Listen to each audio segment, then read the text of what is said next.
Chapitre 535, épilogue 3 mots de l'auteur, 4. Starstream regarde son créateur. Ses paupières trempées de fatigue se fermèrent lentement. Alors qu'elle dérivait dans la mer languissante de l'inconscience, en Suyong écoutait la voix du roi d'Okaebi. S'il te plaît, repose-toi maintenant et dors, mon noble dieu. Et le lendemain, le dernier chapitre des moyens de survie était terminé. Astérisque. 3 façons de survivre. J'en ai oublié quelques-unes. Mais une chose est sûre. C'est, après avoir fini de taper la toute dernière phrase, en Suyong a gardé les yeux fermés pendant très longtemps. Elle savait qu'un jour comme celui-ci finirait par arriver. Mais maintenant qu'il était enfin là, cela ne lui semblait pas du tout réel. Sa longue sérialisation était enfin terminée. Lorsqu'elle regarda lentement derrière elle, le roi d'Okaebi se tenait là, comme elle le soupçonnait. Avec une paire d'yeux profondément émus, il fixait l'écran de l'ordinateur. « Et, toi, dit en Suyong. Oui, mon Dieu. Tu ne peux pas, genre, ne pas faire le service payant. Cher Dieu Nîmes, même si je ne le fais pas, l'histoire commencera quand même. » En Suyong ne pouvait que sourire amèrement au roi d'Okaebi qui parlait comme un dévot obstiné. La lumière du jour perçait à travers les fenêtres. Le soleil se lèverait, et quand il serait temps de se coucher à nouveau, l'apocalypse viendrait visiter ce monde. Et alors, l'histoire de Kim Dok-jia commencerait. Et je suis destiné à disparaître, n'est-ce pas? Chuchut, chuchuchu. Sa fable, le peu qu'il en restait, frémissait légèrement. Certaines histoires pouvaient ne pas sembler si excellentes ou spéciales, mais nécessitaient quand même un sacrifice incalculable pour être achevées. Pour elle, Les Voies de la survie était un de ses romans. Votre fable existentielle est dans un état précaire. Si le futur sur le point de se dérouler était correct, son ego disparaîtrait bientôt dans le vaste subconscient sans limite du corps principal. Et ce n'est qu'après que le corps principal aura appris la compétence avatar qu'elle renaîtrait avec un tout petit peu des anciens souvenirs. Et puis, elle pourrait vivre le 1863e tour de régression. Si c'est effectivement le cas, à quoi servait ma vie? En Suyong s'approcha de la fenêtre, hébété. La lumière devenait plus brillante au-delà du ciel pâle et nu, et les étoiles s'éloignaient. Tout a déjà été écrit, et en même temps, toujours en cours d'écriture. Le Dieu extérieur, qu'il a envoyé au 1863e tour lui a dit cela. Un univers de cycles répétitifs. Et dans cet univers, le résultat a donné naissance à la cause, et la cause deviendrait finalement le résultat. Afin de créer une histoire complète, le résultat a rejeté la cause, tandis que la cause a dévoré le résultat afin d'exister. Au moment où elle a compris cette règle vaste et mystérieuse, en Suyong a commencé à penser que ce monde ressemblait à un échiquier. Un échiquier qui poursuivait le plus haut degré d'achèvement, gouverné par une certaine volonté gigantesque avec une origine et une forme inconnues. Même si elle était la créatrice du scénario apocalyptique, n'était-elle pas simplement une autre pièce d'échec, un chevalier, dans cet échiquier de l'univers? Tout en sentant les vagues de somnolence s'écraser, elle se leva lentement de son siège. Votre pouvoir mental a atteint sa limite. En Suyong a lutté contre le niveau horrible de fatigue, a tâtonné pour enfiler des vêtements et a quitté sa chambre. L'heure était encore très tôt, mais les gens qui se levaient tôt devraient se préparer à aller travailler maintenant. Le roi d'Okaebi la suivait. Elle s'adressa au roi sans même prendre la peine de se retourner. Tu as travaillé dur pour essayer d'éditer le roman jusqu'à présent.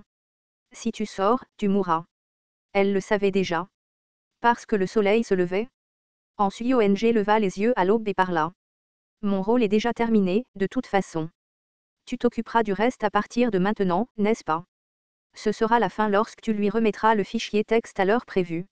J'ai aussi écrit cette version révisée, celle dont nous avons parlé, juste au cas où. Mais, elle est incomplète, alors tu décideras quoi faire plus tard. Mais, cela fait plus de 10 ans.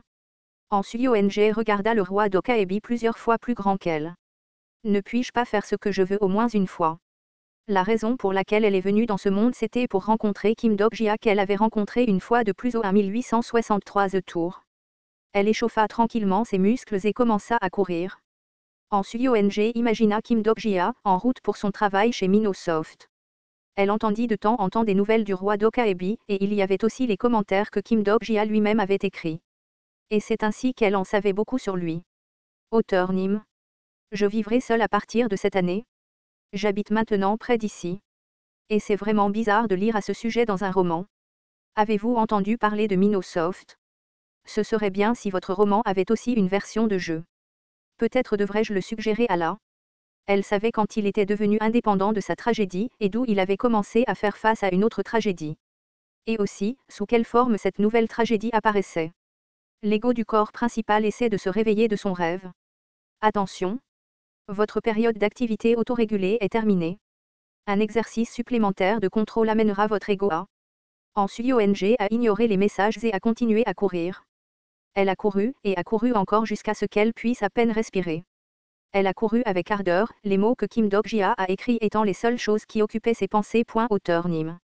Je ne me souviens pas combien de fois je l'ai déjà dit, mais ces mots, elle les oublierait tout. Vos actions sont en grave violation de la probabilité. Elle oublierait les souvenirs du 1863 The Tour. Et elle oublierait aussi le fait qu'elle a écrit un certain roman, aussi. Votre fable est en train de disparaître.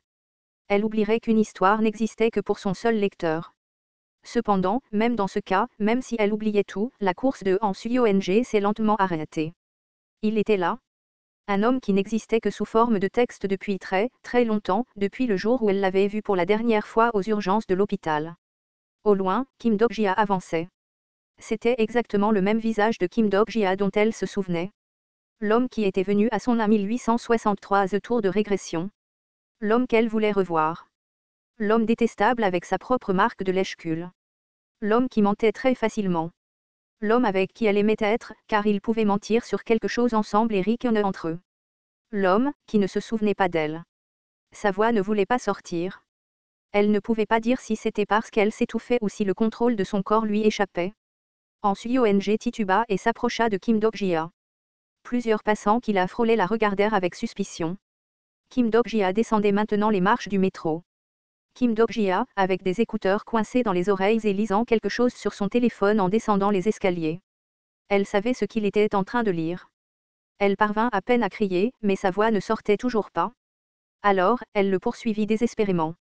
Grâce à l'histoire que vous avez écrite, auteur Nîmes, j'ai pu survivre jusqu'à maintenant. En SUIONG a également pu survivre en lisant les mots du seul lecteur. Elle a réussi à écrire la suite de la vie de Yu Jung-hyuk à travers eux. Elle a pu endurer ces années d'adolescence ennuyeuses et étouffantes, les jours où elle ne voulait plus jamais revenir, grâce à ces mots. Ce train est à destination de... Elle a repéré Kim Dok-jia debout sur le quai, attendant l'arrivée du prochain train. Une personne se cachant dans le petit monde créé à partir de l'être pour se protéger se tenait juste là. Kim Dok-jia, qui ne savait rien de l'apocalypse sur le point de se produire. Kim Dok-jia, qui allait vivre dans le vaste monde des voies de survie. Kim Dok-jia, qui allait rencontrer le protagoniste qu'il rêvait tant de devenir.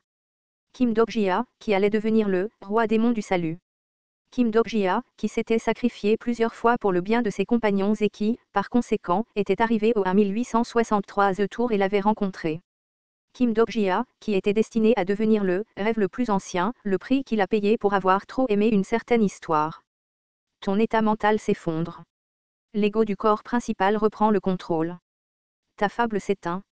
Ses jambes sont devenues lourdes et ses bras ne voulaient plus bouger. Son corps devenait peu à peu différent du sien. Même à ce moment-là, en SUIONG voulait lui dire. Pour lui dire qu'il n'était définitivement pas responsable de la naissance de cette histoire. Et de lui dire que les choses qu'il était sur le point de vivre n'étaient pas ses péchés. Parce que ces 13 dernières années n'avaient existé que pour lui dire ces mots. Pour dire que, même si tu as grandi en lisant cette histoire, tu n'as pas besoin de le devenir. Elle réussit à peine à tendre la main, le bout de sa main touchant l'épaule de Kim Dok-jia. Votre ego se convertira en subconscient. Kim Dok-jia sentit cette sensation de toucher sur son épaule et regarda derrière lui. Cependant, les vagues entrantes de navetteurs se dirigeant vers le travail l'ont emporté, et il a été poussé dans le métro, à la place. Et après que la foule soit partie, seul en SUIONG et son expression hébétée sont restés sur le quai du métro vide. Qu'est-ce que c'est que ce bordel? Français, pourquoi diable suis-je là?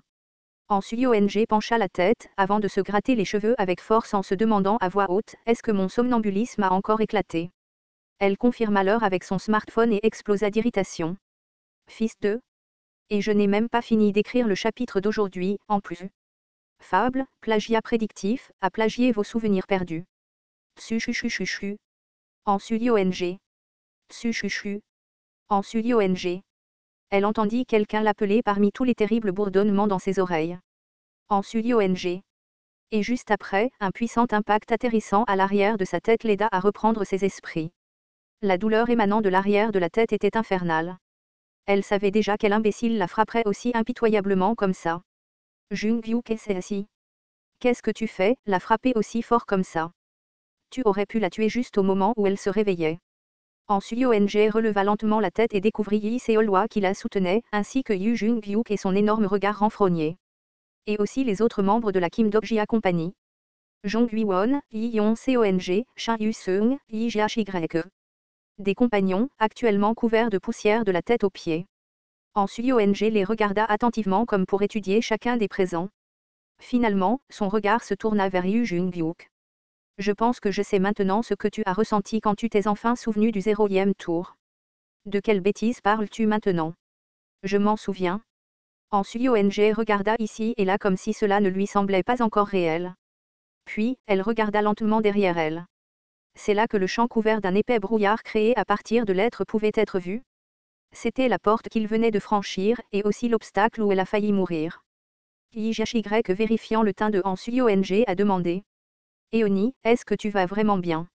Français, tu marmonnais des trucs incohérents à propos d'aller quelque part pour signer un contrat pour un roman et tout ça. Fable, plagiat prédictif, a arrêté de raconter son histoire. Han Suyong baissa les yeux sur ses propres mains tremblantes. Pourquoi ces souvenirs ne lui revenaient-ils que maintenant? Non, attends, étaient-ils même réels, pour commencer?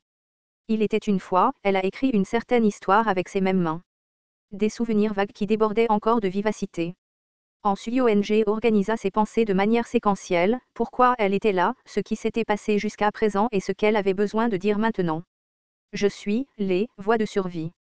Han Suyong réussit à peine à respirer à quelques reprises, et juste au moment où elle était sur le point d'ouvrir à nouveau la bouche, Yu Jung-hyuk la coupa brusquement.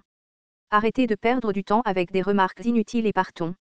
Elle releva la tête après avoir entendu ces mots. Le scénario principal a été mis à jour. Le scénario final va maintenant commencer. Même si elle regardait les messages du scénario se dérouler sous ses yeux, tout ne lui semblait toujours pas réel. Mais elle savait pourquoi ces messages flottaient dans sa vision. Les compagnons avaient dépassé les 99 scénarios une fois de plus. Pourquoi agis-tu si abasourdi comme ça? C'était la tragédie qu'elle avait déclenchée. Et les personnes même qui faisaient face à cette tragédie tendaient leurs mains vers elle. Allons-y, Suyong-SSI. Yu-san tapota légèrement le dos de Han Suyong et prit la tête. Le dos de ses compagnons qui marchaient devant elle était trouble, nuageux. C'était impossible. Ce n'était pas quelque chose que vous pouviez faire à cause de votre désir de sauver quelqu'un d'autre. Même alors, ils l'ont quand même fait. Au loin, le mur de l'être recouvrant la fin du monde pouvait être vu. Le mur final. Les compagnons échangèrent des regards entendus et commencèrent à sortir leurs armes une par une, et simultanément, les rugissements des constellations vinrent de loin. Yu Jung-hyuk regardant cette scène se dérouler dégaina également son épée démoniaque céleste sombre. Cet imbécile est au-delà de ce mur. Les Dokabis du bureau bloquaient leur chemin, et la silhouette du roi Dokaebi pouvait être vue gardant le mur final lui-même. Han Suyong inspira lentement et se leva de sa place. Cela avait vraiment été une longue histoire. Et finalement, sa fin était juste sous ses yeux. Ils ont finalement atteint la conclusion qu'elle avait écrite. Épilogue 3. Mots de l'auteur, 4, fin.